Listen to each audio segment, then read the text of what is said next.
Reclina tu asiento, mantén tu cinturón de seguridad ajustado y disfruta del vuelo en un avión que cambió la forma de viajar. El caballo de batalla de gigantes del Medio Oriente, el Titán, el Gigante. El avión de pasajeros más grande del mundo, el Airbus A380. Pero, ¿fue demasiado ambicioso para el mundo de hoy? ¿Un éxito o un rotundo fracaso?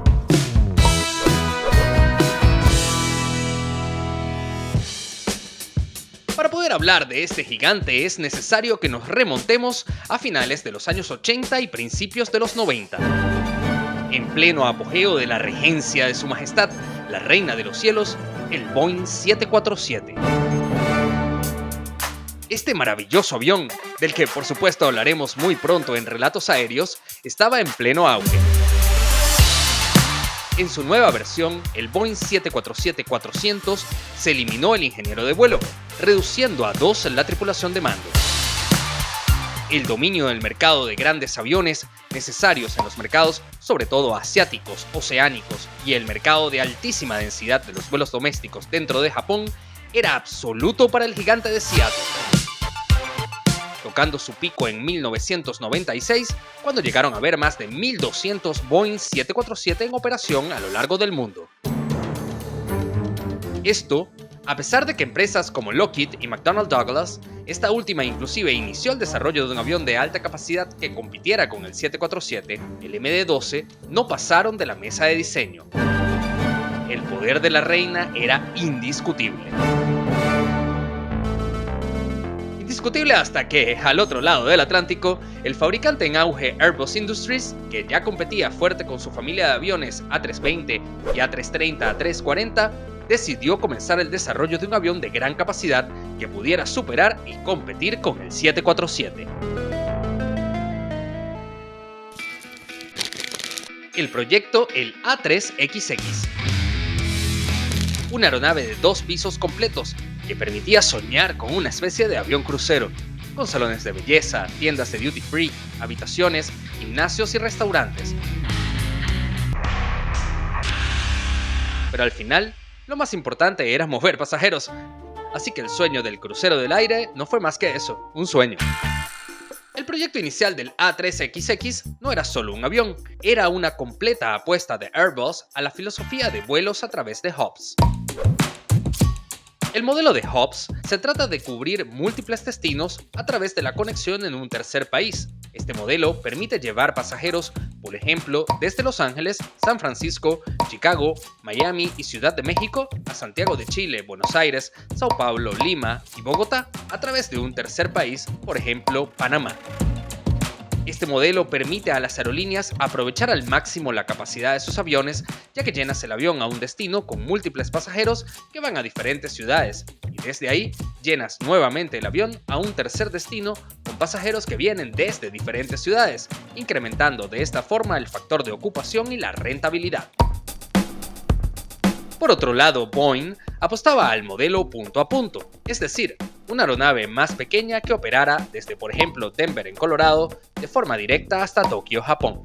Al ser una aeronave más pequeña, su costo operativo era menor y por ende la rentabilidad del vuelo es mayor, debido a costos más bajos, haciendo que la aerolínea ofrezca múltiples destinos de forma directa pero con menos pasajeros. En Latinoamérica, el mejor ejemplo de modelo de hubs es el Hub de las Américas de Copa Airlines en el aeropuerto Tocumen de la ciudad de Panamá, así como los hubs de Keflavik de Islander en Reykjavik en Islandia o los super hubs de conexiones de Qatar Airways en Doha o Emirates en Dubái. Así que ambos fabricantes apostaban por fabricar aviones y modelos distintos, Airbus con el A3XX y el modelo de hubs versus Boeing con el modelo punto a punto y el Boeing 777. Así que una vez comprendidas estas diferentes filosofías, llegamos al año 2000. Año en que finalmente la junta directiva de Airbus decide realizar una inversión inicial de 9.5 billones de euros, unos 10.7 billones de dólares al cambio. El A3XX finalmente tiene nombre, el Airbus A380, y la historia de este gigante finalmente comienza. Con pedidos por 50 aviones para Air France, Emirates, Qantas, Singapore, Virgin Atlantic y empresas de leasing internacional, comenzó el despegue del que quiere destronar al 747. El avión tendría una capacidad promedio de 520 pasajeros en configuración de 3 clases, o de 820 pasajeros en configuración de clase única, poco más de los 416 y casi 650 pasajeros en configuración única del Boeing 747-400. Equipado con 4 motores Rolls-Royce Trent 900 o los Engine Alliance GP7000, un motor producido en conjunto entre General Electric y Pratt & Whitney, ambos poderosos y altísimamente eficientes motores para la época, con un promedio de 38.000 kilos de empuje por motor que permitían una autonomía de vuelo de 15.200 kilómetros, versus a los 27.400 kilos de empuje del RB211 y la autonomía de 13.000 kilómetros del Boeing 747. La aeronave cuenta con una cabina de 2 pilotos y hasta 25 tripulantes de cabina, la misma tecnología fly-by-wire de la familia de aviones Airbus, en la que todos los movimientos de controles de vuelo son convertidos en señales eléctricas que se transmiten por cables, en vez de tradicionales sistemas de conexiones hidráulicas o mecánicas, reduciendo fallas y mejorando la velocidad de respuesta de los controles. Pero la ruta no fue precisamente un vuelo sin eventos ni turbulencias. El gigante generó polémica desde el principio, ya que muchos analistas ponían en duda su factibilidad debido a su gran tamaño. El proyecto se inició formalmente en 2001, teniendo fecha inicial para los primeros vuelos en el 2005, y su fabricación fue al menos un gran dolor de cabeza para Airbus, presentándose problemas de logística en el transporte de las piezas desde las diferentes fábricas de construcción a lo largo de Europa, problemas de configuración de software entre las diferentes fábricas y sobre todo el mayor dolor de cabeza, el cableado. Y es que no hablamos de un avión normal, hablamos de un monstruo de 2 pisos, altamente configurable según las necesidades del cliente. Algunos inclusive con duchas, cientos de pantallas individuales, teléfonos, sistemas de audio, computadoras, es decir, mucho cableado. Cuando decimos mucho es verdaderamente mucho. Hablamos de más de 500 kilómetros, lo que representa casi 3/4 partes de la distancia de la frontera entre Francia y España. Más de 100.000 cables diferentes y más de 50.000 conectores. Las diferentes configuraciones del avión causaban que el camino de cada cableado fuera distinto entre cada aeronave, convirtiéndose en una pesadilla logística que provocó, entre otras causas, el primer retraso del avión en su entrega. Sin embargo, el 27 de abril de 2005, el Airbus A380 Foxtrot Whiskey Whiskey Oscar Whiskey, o WOW, realizó el primer vuelo, y desde ahí se presentaron algunos problemas. El tren de aterrizaje no subió, por lo que el primer vuelo fue realizado con el tren abajo. Las pesadillas logísticas continuaron. Algunos problemas en el proceso de certificación y ensayos, por lo que el avión sufrió múltiples retrasos. Múltiples cambios de diseño, renuncias de CEO de Airbus, despido de directores del programa, indemnizaciones a clientes por los retrasos, polémicas en los medios de comunicación, rumores de la cancelación del programa y un sinfín de problemas rodeaban al gigante.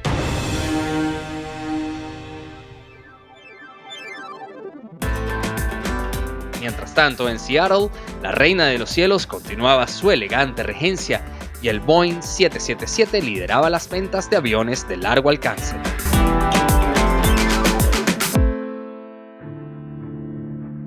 Dos años pasaron, el aire se calmó y finalmente, el 25 de octubre de 2007, el Airbus A380-800 de Singapore Airlines realizó el vuelo 380 de Singapur a Sydney, dando inicio a los vuelos comerciales del avión y a convertirse en un ícono de la aviación.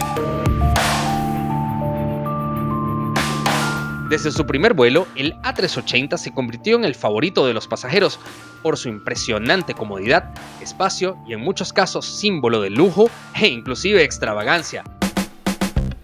Emirates instaló bares y duchas, Etihad un mini apartamento con 2 espacios separados, Singapore Airlines con las suites de lujo, y en todos un sinfín de amenidades y comodidades para los pasajeros de todas las clases. El A380 se convirtió en el avión estrella de sus operadores, siendo la flota bandera de las grandes aerolíneas de Medio Oriente, Europa y Oceanía.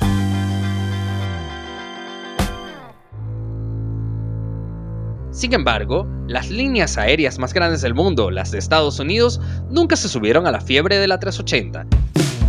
¿Quieres saber por qué? Suscríbete para que conozcas nuevos y muchos más relatos aéreos. Pero los buenos momentos duraron poco.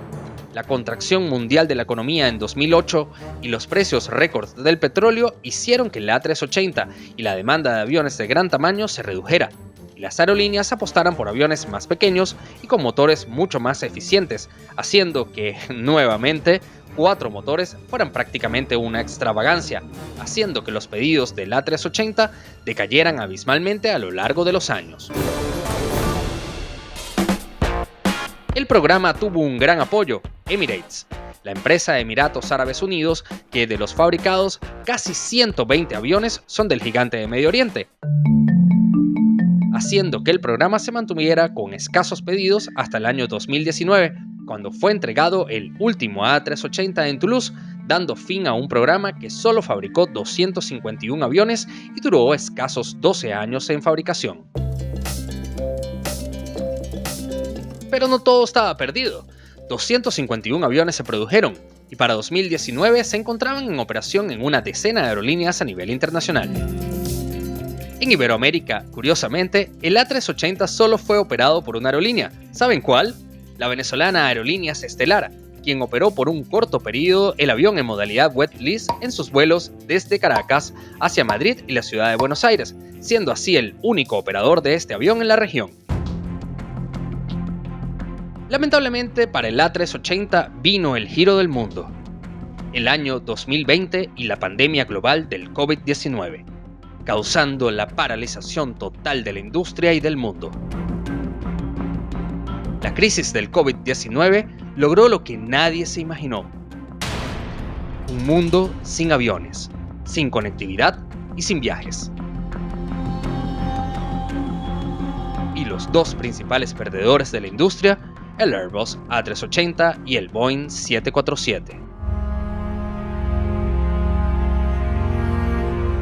Muchas aerolíneas adelantaron sus planes de retiros de sus ya anticuados Boeing 747. British Airways dijo adiós al icónico avión y paralizó su flota A380. Air France retiró por completo los A380. Qatar Airways suspendió por completo y por tiempo indefinido su flota, y Australia cerró sus fronteras al mundo, dejando la flota de A380 suspendida junto con el mundo.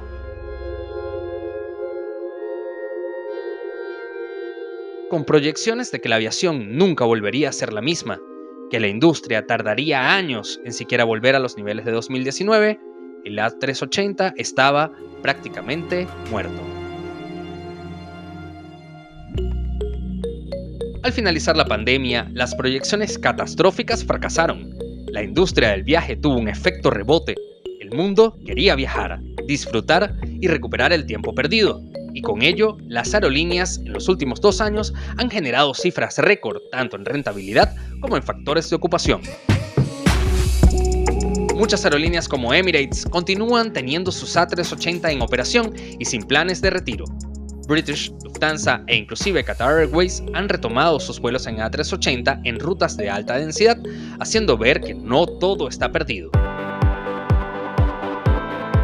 Una centena de aviones continúa en operación y muchos de los aviones almacenados continúan reincorporándose a las flotas, siendo All Nippon Airways, ANA, el único nuevo operador del avión, que lo utiliza básicamente para las súper rentables rutas entre Japón y el archipiélago de Hawái. Al final, Boeing tuvo razón. La apuesta por aviones más pequeños y eficientes y el punto a punto han sido los ganadores de la contienda.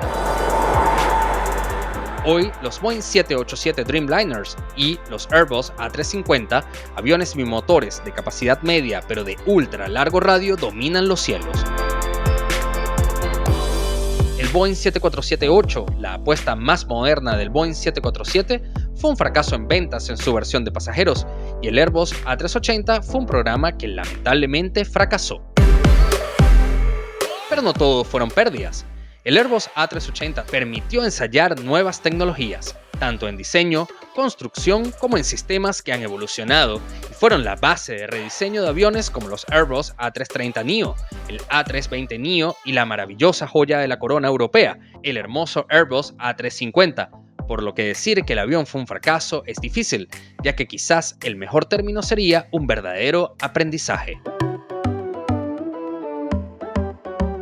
La historia del A380 nos recuerda que esta industria es cambiante, que cada nuevo avión trae consigo nuevos retos, y que un día estás abajo y otro arriba. Hoy, Airbus es el fabricante más confiable, mientras que Boeing atraviesa uno de sus momentos más oscuros. Cuéntanos, ¿crees que el A380 fue un éxito o un fracaso? ¿Has volado en uno o sueñas con ver las alas de este gigante en acción? Déjanos saberlo en los comentarios. Si nos quieres apoyar para conocer muchos más relatos aéreos, porfa suscríbete y dale click a la campanita de notificaciones. Nos ayudarías un montón.